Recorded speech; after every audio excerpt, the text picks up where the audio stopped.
اللي تخليني يقطع مسافه من بورسعيد لاسكندريه عشان يتفرج على الماتش وهو واثق يعني ما يروحش، مش هيروح 7000 متفرج الا اذا كنت عارف ان فرقتي ممكن ترجع فايزه او واخده 3 بونت او على الاقل عندي ثقه كبيره. عندي ثقه كبيره 90% من ثقته الجهاز الفني. الجهاز الفني طبعا لان هو طول عمره بيعمل فترات اعداد جيده مع المدربين. ده طبعا هدف الاول نادي الاتحاد السكندري عن طريق عبد الحميد حسن. ويا ريت نشوف الكوره ونشوف اللي كابتن حسام حسن اتكلم عليه وقال انها فيها مخالفه لصالح لاعبي المصري.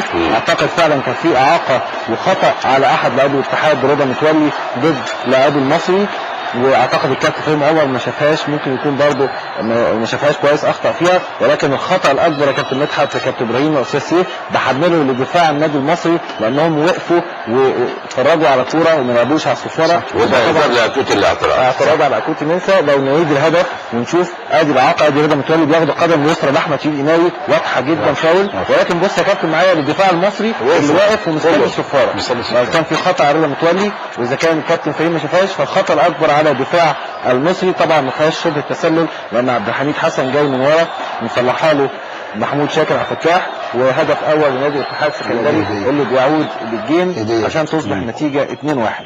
ما زال اكوتي منسى وعصور الادهم بيمارسوا مهمتهم في التصويب. وده طبعا دودي الجباس احد ابرز